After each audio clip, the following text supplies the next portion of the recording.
Hello, and welcome to Sobercast, where we provide AA speaker meetings and workshops in podcast format.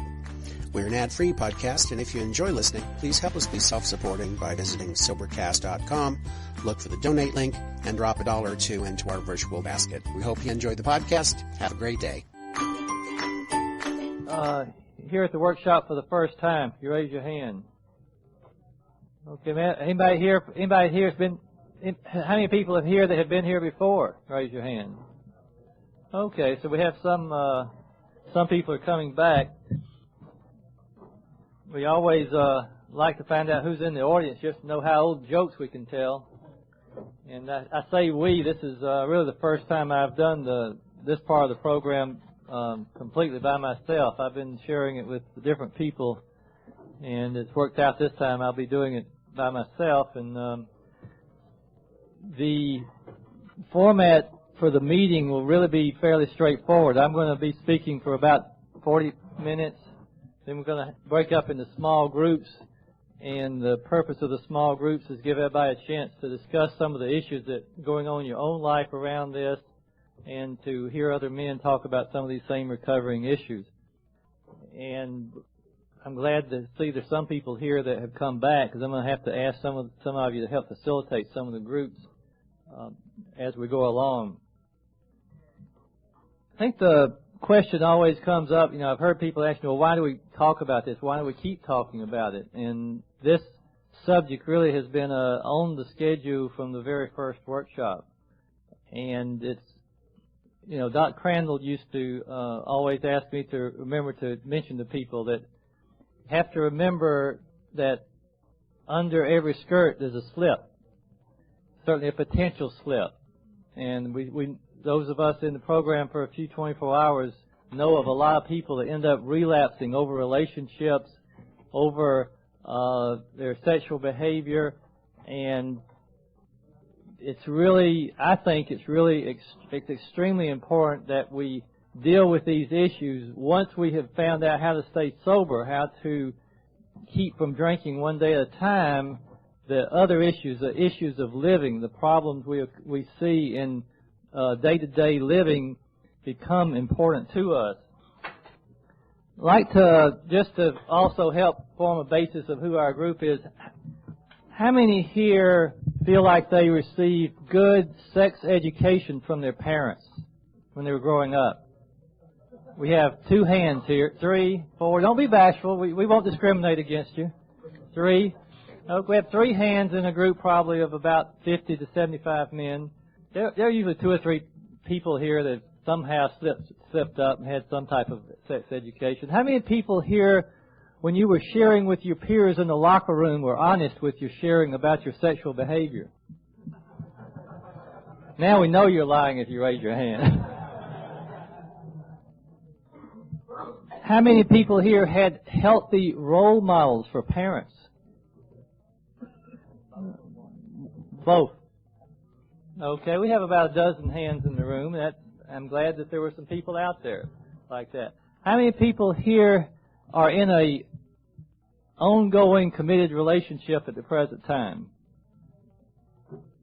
How many people, put your hands down, how many people would like to be in an ongoing healthy relationship? I didn't put healthy in there before. Okay. How many people here have been divorced? Have divorced more than one time? Okay. How many people ever had sober sex before they got to the program? Sober sex. That means without drugs. Okay, there are some hands here, because those are all. The question from the audience was that solo or with a partner? And I meant it as with a partner. But Masters and Johnsons and Kinsey have taken a lot of studies about sexual behavior, and Kinsey showed that 99% of men masturbated and 1% lied. And but the ratio with women is 15% lie.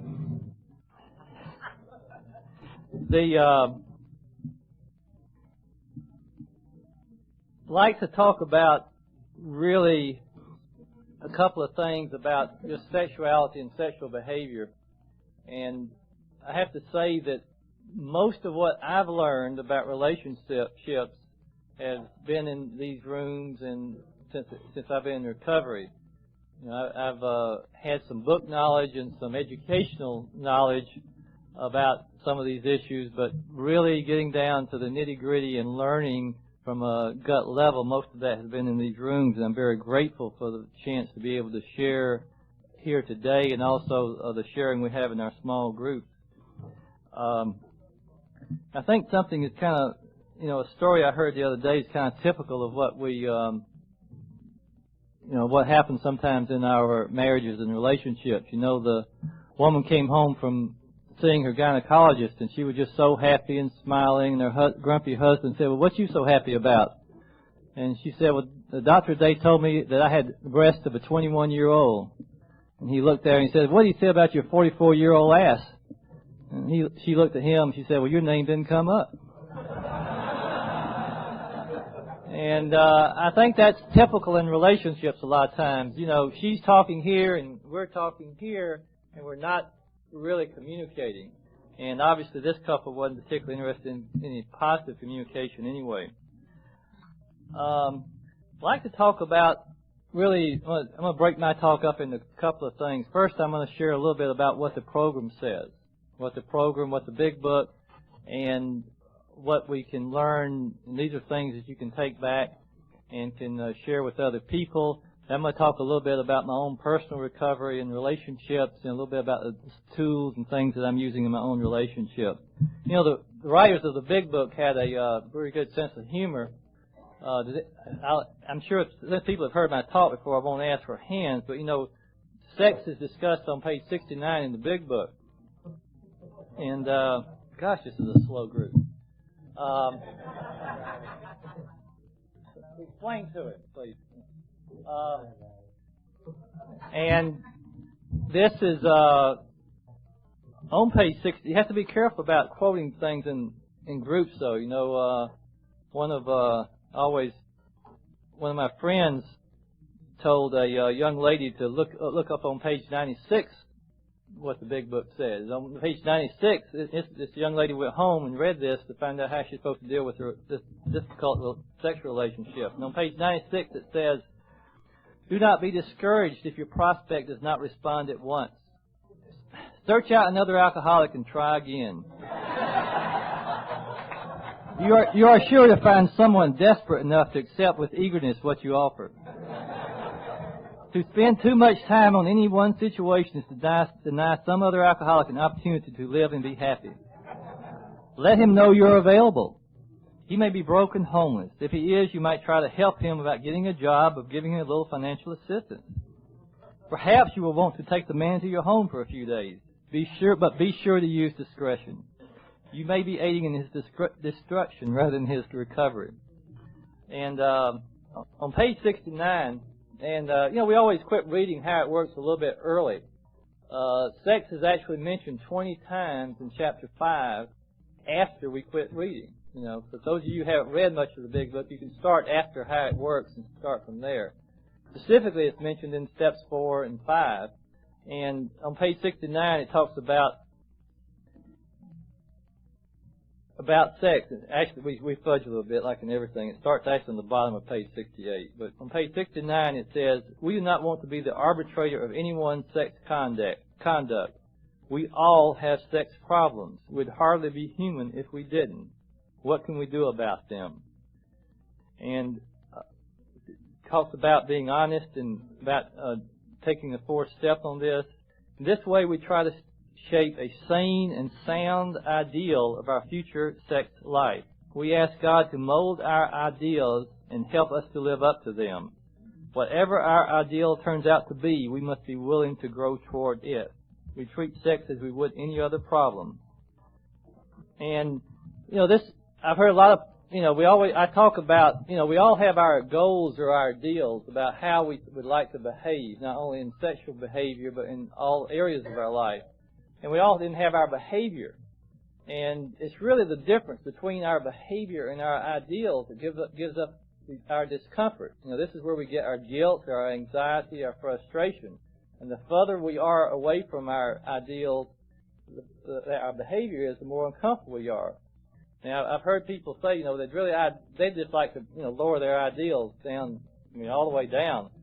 And some of you may do that. And part of that is what we do here. Part of it is we talk about what kind of behavior is responsible behavior. We talk about, very few of us were given permission to masturbate when we were growing up. Very few people would say, well, that's okay. Everybody does it. And that's something you can accept and not feel guilty about. But at the same time, part of our ideals is to decide, are we going to be responsible, honest human beings? And this is, part of, that's really I think the most powerful thing we have going for telling us how to work our relationships are really the steps and the traditions.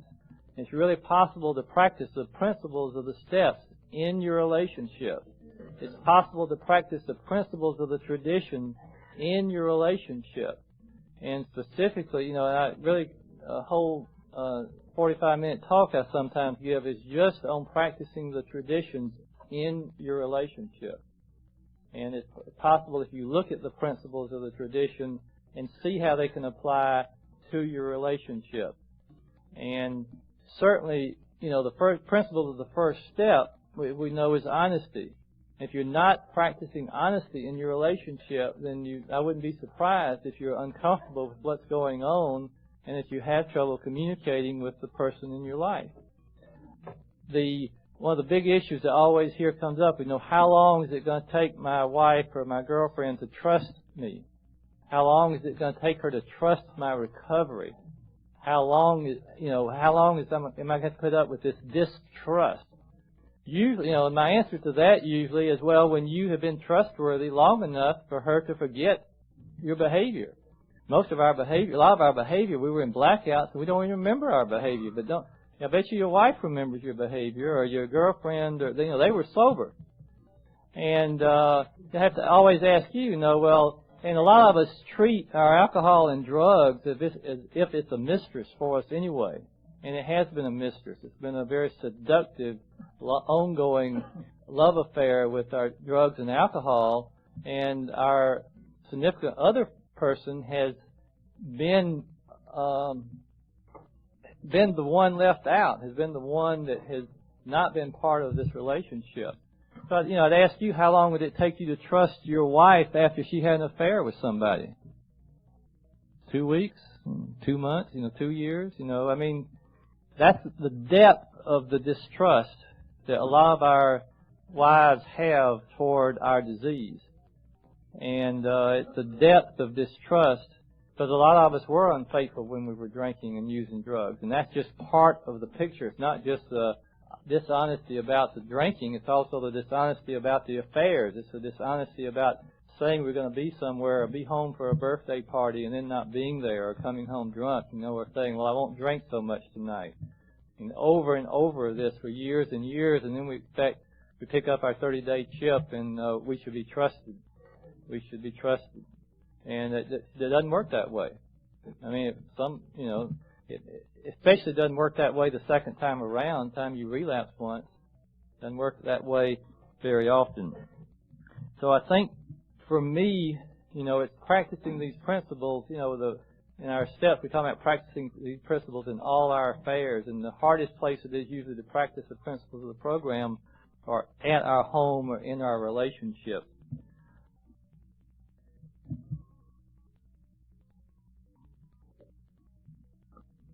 One night I was sitting down here at the fire, must be about 10 years ago now, talking to a man that was having a lot of problems with his marriage, and his wife was giving him the cold shoulder, literally and figuratively. And but he also was a traveling man, and whenever he was out on the road, he found it necessary to find a young woman that he could sleep with. And I finally, I'd heard this, off and on for about a year. I'd talked to him, and I finally looked at him and I said, well, when are you going to start acting like a married man? If you want to be happily married, I suggest you act like a married man. And the problem for many of us is, well, how does a married man act? clearly, I mean, most of us haven't had role models, or certainly not good role models. And I think that's the things we can learn in these rooms. That's the thing you can come and say, well, now, how does this sound to you? Does this sound right? And he came back a few years later and told me he'd been acting like a married man, and his relationship with his wife had 180 degrees. Now she was wanting to be sexual with him, and she was wanting to enjoy him and be with him. Where before, not. And it's based purely on his attitude and his behavior. And I can't guarantee that your wife or girlfriend or whatever will turn around because you begin to act in a responsible way, but I guarantee if you're acting irresponsible, that's the kind of, you're not going to get much respect or trust. One of the things to look at as far as the program too is, we say over and over in the program that if you want what we have, then this is what we did. If you have a sponsor that you're using for some of your relationship problems, and you're still having problems, you might look at what kind of relationship does your sponsor have. I'm not saying to change sponsors, but I am suggesting that if your sponsor is not in a good, positive, ongoing relationship, then maybe you need to find somebody else that can be your relationship sponsor. Maybe you can find somebody that has a good, stable marriage, and you can ask them, well, how are you doing it? What did you do? How's it working in your life? And so I think that it's important to look at where you're getting your advice in the program. For me, it was important to see a marriage counselor. And I think one of the contracts I have with my wife is we never make the last appointment for a marriage counselor. Right now, we're kind of on a 4-month schedule. We've been down as close to twice a week.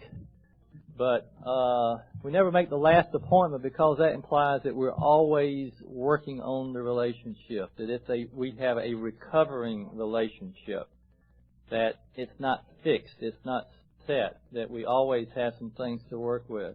Because for me to say that I can have a rational decision about an emotional issue with my wife is a contradiction in terms. If it's an emotional issue and we're both emotionally involved, then we both become irrational at times, especially if it's a real something that's really strong. And so it's really helped us to be able to sit down with a third person. And the third person shouldn't be your sponsor, it shouldn't be her sponsor. It needs to be a neutral person. It may be a minister, it could be a therapist, a marriage counselor. It needs to be somebody that feels neutral, that can help you communicate with your person.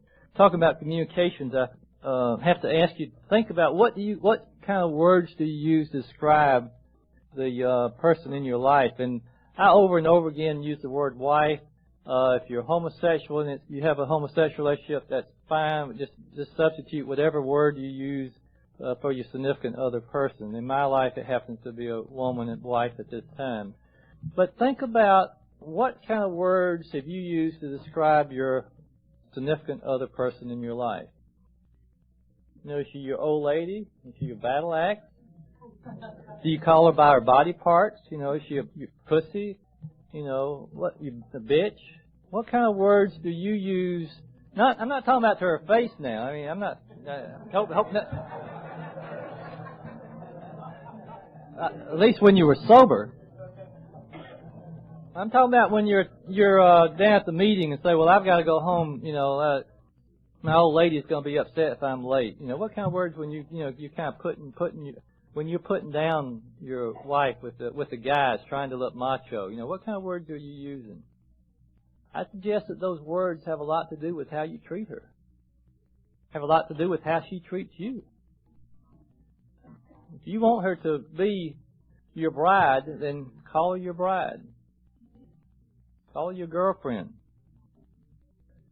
Think of something, the way, your princess, whatever, what kind of woman do you want at your home when you go home from this workshop? You want some, just think to yourself and start to call her by, and not necessarily to her face again, but just say, I'm going home to my bride. It doesn't make a difference whether you've been married 1 week or 50 years.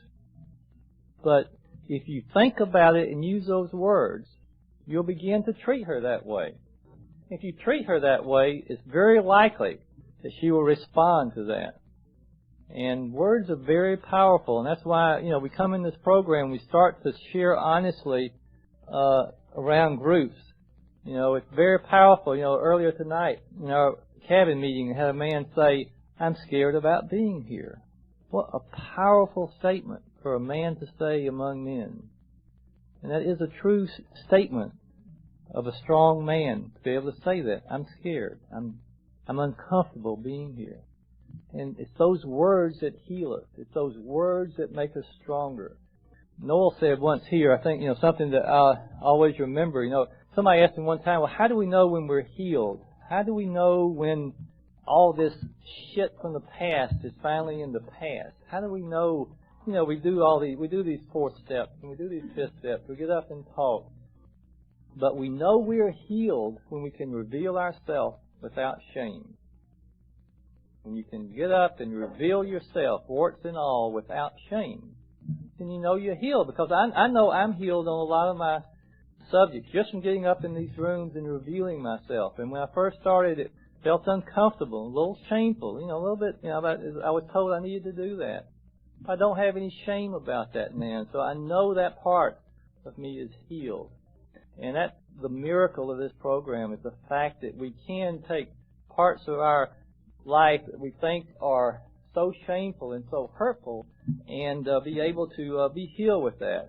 Another powerful statement I heard tonight in our cabin room, somebody said, and this is about sharing our pain. And I think, we talk, I've had a lot of education and a lot of training, but until I got to this program, I never learned about the pain of living. The pain of living that we've all experienced here. And for so long, I tried to use drugs and alcohol to get rid of that pain. It didn't work. I heard what someone say tonight. It was so important for us to be a good steward of the pain I have been through. A good steward of the pain I have been through. And I see that as part of what we do when we share our pain, when we share our experiences. And most importantly, as we share our growth. We share, well, how did we get from this place where we were crying and hurtful and alone and felt like we were terminally unique and no one had ever experienced these shameful things, to the place where we can stand up and express ourselves and share and realize that I'm just another human being. I'm another human being. And I heard how it works 1,000 times before I heard it the 5th step the first time. That's when it said in the 5th step, we share with another human being. And this implies that that's who I am. I'm another human being. And that has made me feel comfortable about myself, about what's going on in my life. Just real briefly, share a little bit of my personal experience. I was born into a family of where my father was an alcoholic. I was the oldest of 4 children. My mother was 15 years old when I was born. My father was 25. And he was a practicing alcoholic. I understand he was drunk on the night I was born. In fact, the doctor was drunk when I was born. New Year's Eve, they were all celebrating. And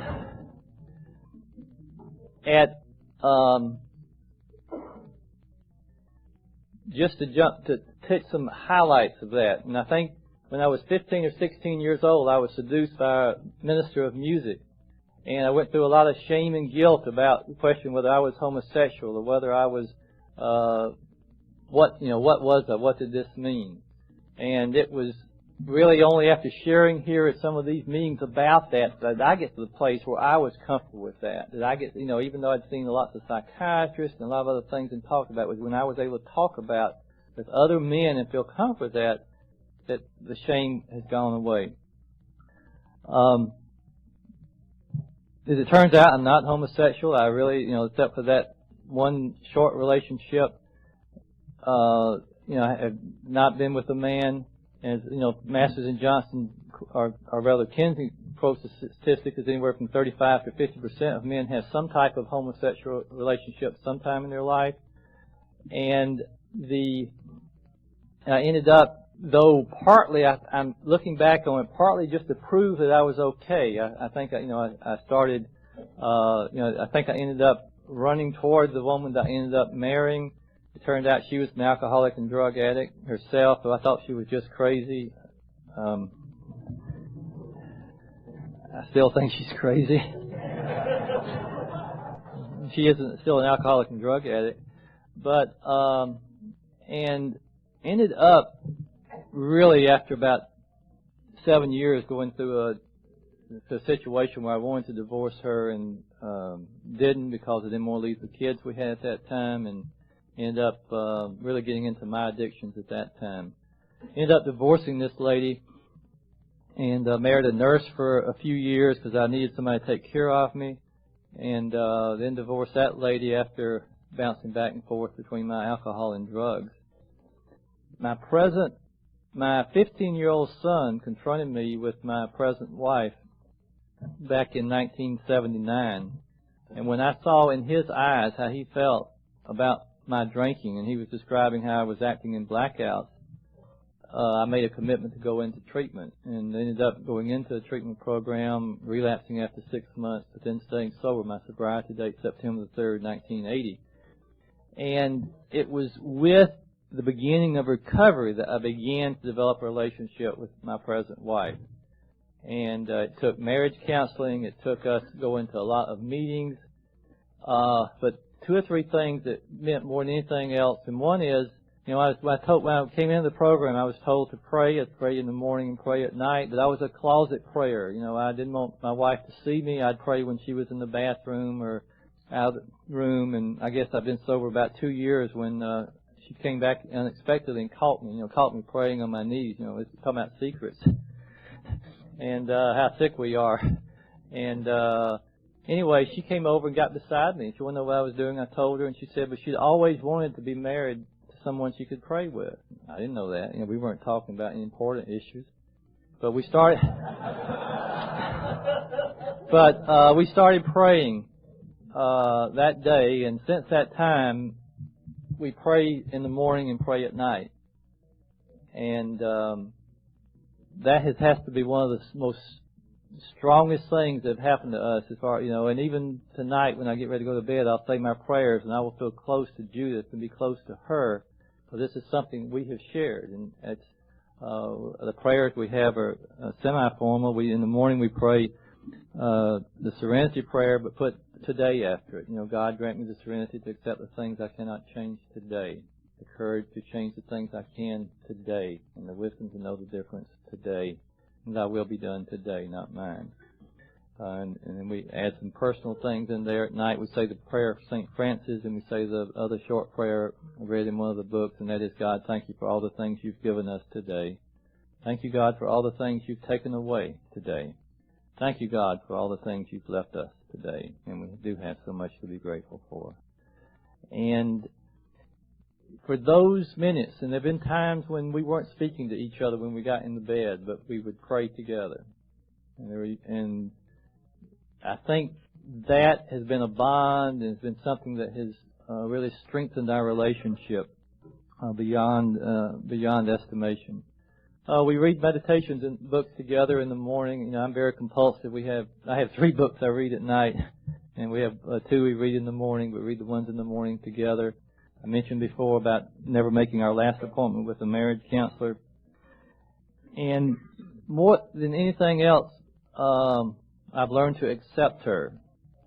And we talk about, acceptance, and for those of you that are not familiar with page 449, Paul Lowe talks about acceptance being the answer to all the problems, but on the next page he also talks about accepting his wife. And he states on page 451, the courage to change in the Serenity Prayer meant not that I should change my marriage, but rather that I should change myself and learn to accept my spouse as she was. We have to remember that acceptance does not mean approval. Acceptance does not mean approval. Acceptance just means we accept things as they are. We accepted the fact we were alcoholics. That didn't mean we didn't like it. But that's what we are.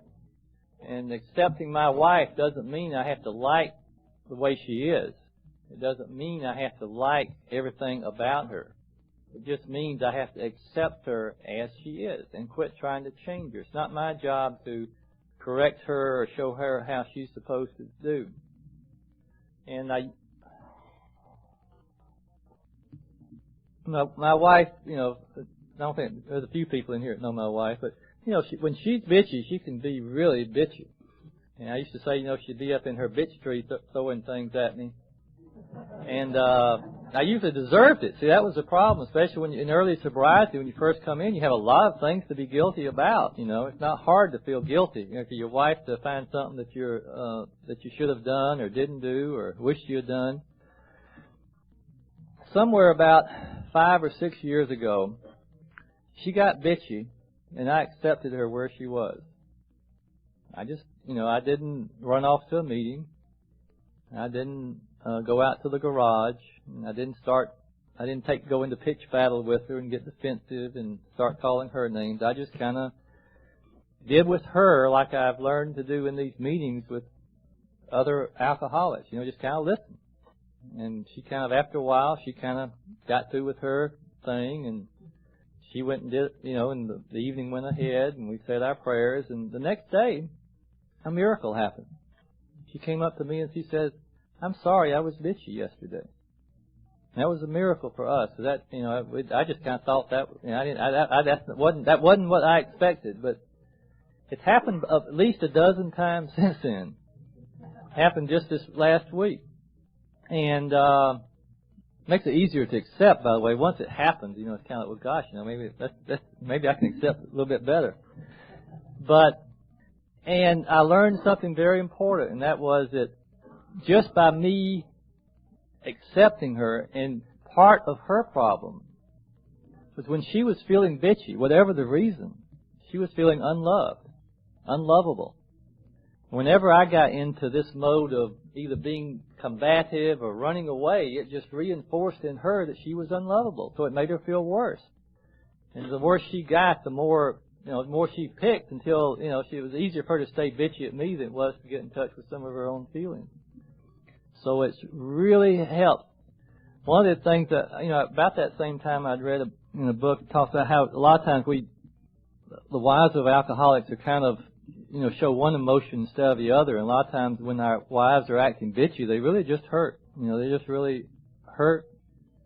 And they really need our love more than any other time. They need a hug. Sometimes it's hard to hug. You know, we used to give each other a lot of cards that had porcupines on them. I mean, that's about the way our relationship was the first 2 or 3 years of our marriage. You know the story about how porcupines make love, you know, very carefully. And but it's this practicing the principles and doing, you know, what needed to be done.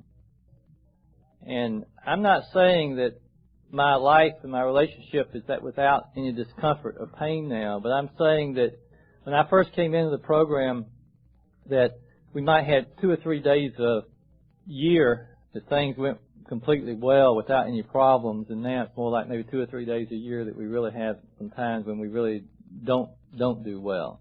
And the bottom line is now when things don't go well, I know 2 or 3 things. I know 1, this too shall pass.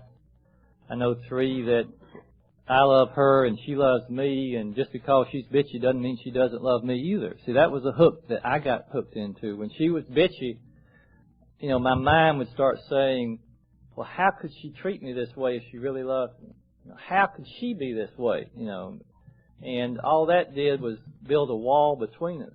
And it's that wall that separates us so much from the person we love, you know, and all of you felt that wall where things would be going along just fine. All of a sudden, it feels like a brick hits your chest as she says something out of the blue. You know, it doesn't make sense. You don't even know where, you know, it's kind of like getting hit by a car that you didn't see coming. And then all of a sudden, it's that feeling like, well, I need to run away, and I don't belong here. I'm hurting. You know, what's going on? What's this crazy woman talking about? And it brings up a lot of fear and anxiety from the past as far as what's going on.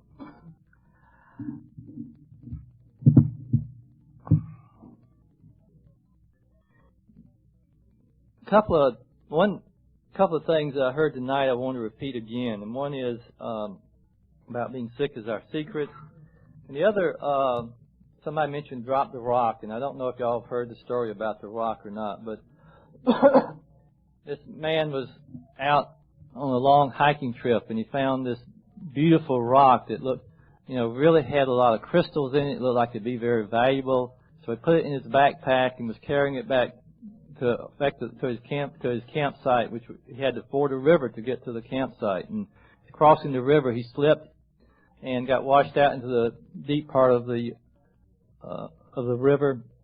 And his friends that were with him were trying to help him, and he was trying to swim, but the rock was, the big heavy rock was in his knapsack, and they yelled at him and they said, come on, come on. And he says, well, I can't make it. And they said, well, drop the rock. Drop the rock. Drop the rock. And he says, but it's my rock. That's what we do in the program so much. We don't get rid of our shit.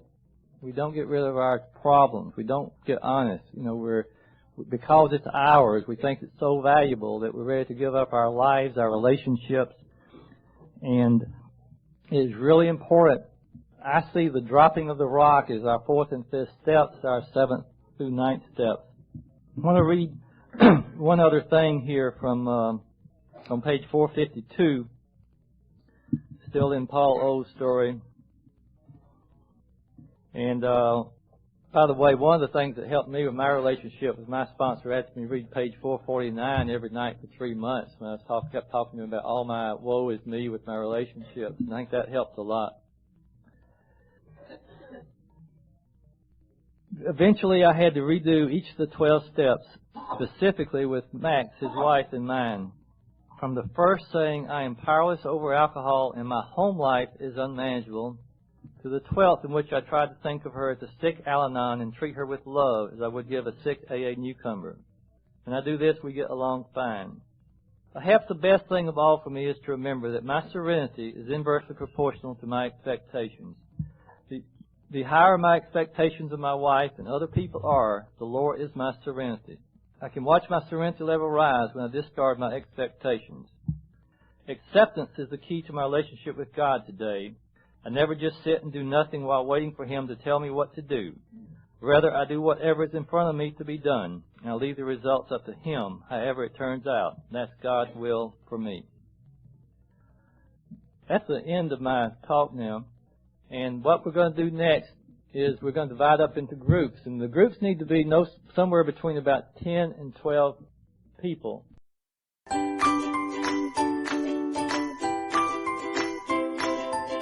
Thanks for listening. I hope you enjoyed the podcast. Sobercast is ad-free, and we'd like your help in order to keep it that way. So if you'd like to help us be self-supporting by pledging $1 or $2 a month, visit Sobercast.com and look for the donate links. Thank you very much.